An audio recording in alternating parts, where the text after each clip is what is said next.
Vortex. Essa selfie da lhama. Ficou bom, não ficou? Eu achei tão bonitinha, cara. Eu tinha imagens melhores, mas na hora que eu achei essa imagem, eu falei, ah, não, eu quero essa lhama.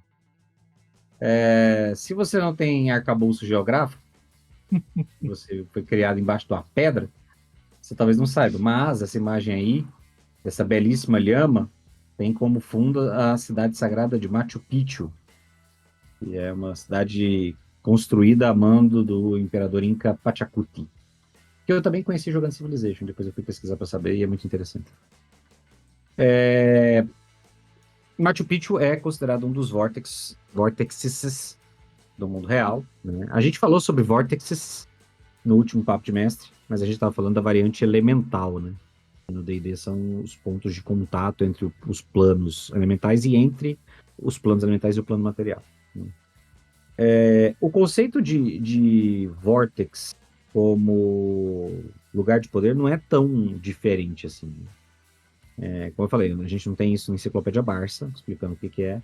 Mas na física você tem, na ciência você tem um conceito de vórtice, que é basicamente o local em que você tem uma energia ou um fluido circulando ao redor de um ponto comum. Se eu estiver falando alguma besteira, Vermelho, você que tem arcabouço científico nessa seara, me corrija, por favor.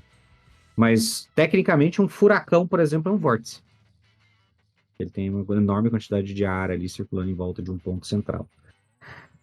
Do ponto de vista de espiritualidade, aí para o RPG especialmente, você tem que pensar no Vortex como uma bateria natural, ou seja, aquele local específico vai possuir uma grande quantidade de energia circulando aquele centro, por isso que é a ideia de Vortex você vai utilizar, e com os procedimentos adequados, essa energia pode ser utilizada para diferentes funções, né? A gente vai entrar em mais detalhes sobre isso depois, mas assim como a gente falou que os vórtices elementais são verdadeiros portais para os planos elementais, ou seja, você tem ali um fluxo de saída do portal original, do plano original de energia, de criaturas, enfim.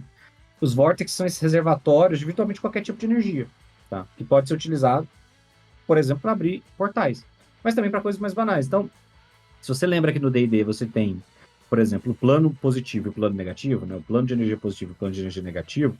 Se você tem um vórtice de energia positiva, a gente já falou como você pode utilizar ele, por exemplo, para, na área em que aquilo ali acontece, as pessoas simplesmente se sintam bem. Então, no local em que você tem essa concentração de energia positiva, as pessoas se sintam bem. Talvez atividades com o objetivo de fazer as pessoas se sentirem bem sejam mais efetivas. Talvez num vórtex positivo, uma magia de cura, por exemplo, seja maximizada. É uma possibilidade. Ao mesmo tempo, um vórtex de energia negativa pode criar uma sensação permanente de desânimo naquela região. As pessoas ficam naturalmente para baixo. Aquele lugar que a gente fala assim, quando você chega no lugar e fala, nossa, mas que tá bad vibe isso aqui, sabe? Tipo, aquele show do DCE depois que já tá acabando, você já olha em volta e fala, cara, isso aqui tá baixo astral. O conceito de baixo astral é isso, é um pouco vórtex. O DCE é um vórtex de energia negativa depois do último show, entendeu? É aquela coisa Muitas de vezes tipo, antes do primeiro também. antes do primeiro também, sabe? Aquela coisa terminal rodoviário às 3 da manhã, que você olha e fala, eu tô muito perto de tomar uma facada. Esses vórtices de energia negativa existem, entendeu? Então, e eu não tô nem falando das possibilidades de vórtices de outros planos externos, que você pode ter se você quiser.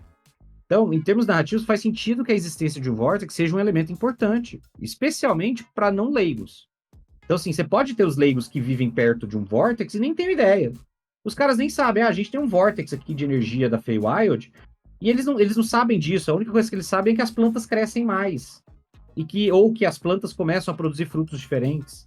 Ou do nada a baga de cacau tá roxa. Entendeu? Tipo assim, os caras podem não entender o efeito como leigos, mas um não leigo talvez possa viver disso. Você pode ter no seu cenário feiticeiros, pesquisadores, conjuradores, especialistas em questões arcanas e planares que viajam tentando ativamente rastrear esses lugares, seja para utilizar essas reservas energéticas extras para os efeitos que eles quiserem, ou seja para garantir que não sejam utilizados de maneira errada ou de maneira que vai causar prejuízo para as pessoas. Você pode ter esse twister do seu cenário, esses caçadores de furacões, caçadores de vórtices energéticos no seu plano, cujo objetivo seja garantir que quando eles acham desse, ele não seja explorado negativamente para fazer algum efeito maligno. Não tem nada que te impeça. E tem várias situações naturais, né? Que a gente estava falando, igual eu falei mais cedo, sobre vulcões, né? Também pode ser vórtex no ponto de vista que a gente está falando de vórtex entre ligações entre planos, né? E pode ser um vórtex que empodere magias de fogo.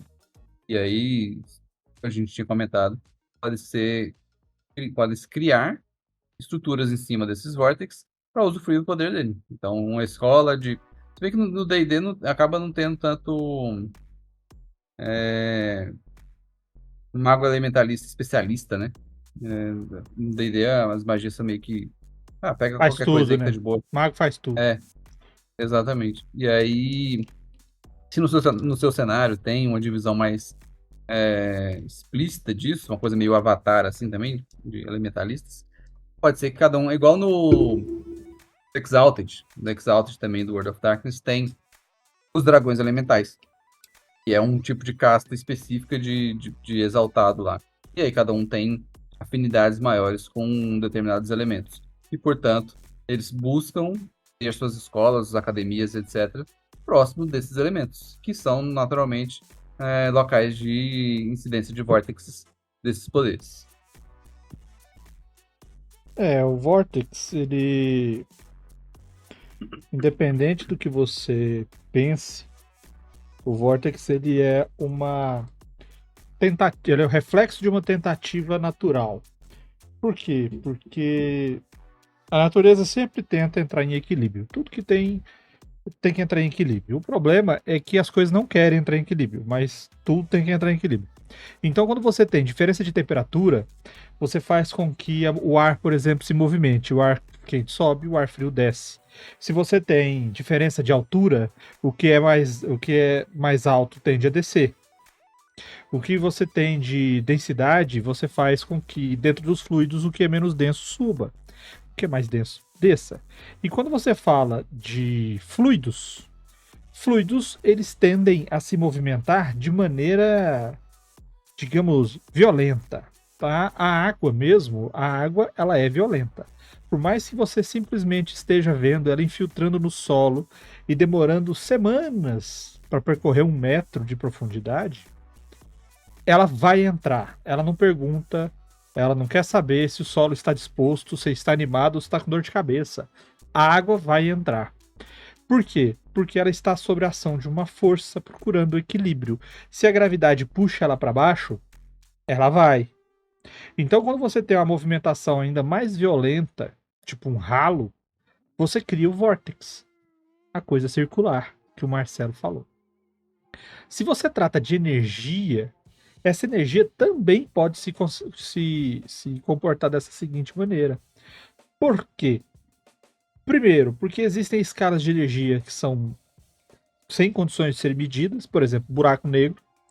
E você também tem a parte ficcional do que você quer fazer, onde você pode adotar que as energias funcionam como fluidos. Poxa, o relâmpago não se propaga, o fogo não se espalha, tudo não obedece de uma maneira muito semelhante à propagação de água, por exemplo. Então você pode tratar como o fluxo de energia sendo um fluido. E o vórtex seria, na verdade, uma manifestação dessa energia atuando numa área onde ela busca um certo equilíbrio. Qual equilíbrio? Se ali sai muita energia, ela tem que se dissipar. Se ali puxa muita energia, ela tem que se concentrar. E se ali existem energias diferentes em graus diferentes, elas vão se movimentar. Então, se você fala, você tem energias que rodopiam em um certo lugar, por que elas rodopiam? Por que o vórtex está ali? Por que elas estão se movendo? Por que elas não estão simplesmente indo para um lugar ou saindo de um lugar? Por que elas estão girando? E é isso que você tem que pensar. Então, o vórtex, inclusive, é uma maneira de você caracterizar aquela energia. Se ela está girando sobre algo, ou ela quer se misturar, ou ela quer se espalhar e está sendo puxada, ou ela está sendo puxada, mas está sendo impedida de chegar no centro. Ou ela não consegue ir toda lá. E dessa maneira, não sei se eu fui muito complexo nessa explicação, você consegue, inclusive, fazer com que o jogador compreenda algumas explicações de motivações, de funcionamento dessa energia, sem você precisar explanar. Vou dar um exemplo prático aqui. barreiras de proteção. Geralmente, barreiras de proteção a galera gosta de colocar, né? São energias que circulam e elas impedem que as coisas entrem. Então, elas ficam como se elas estivessem presas no local. É uma energia que quer se expandir, mas não pode.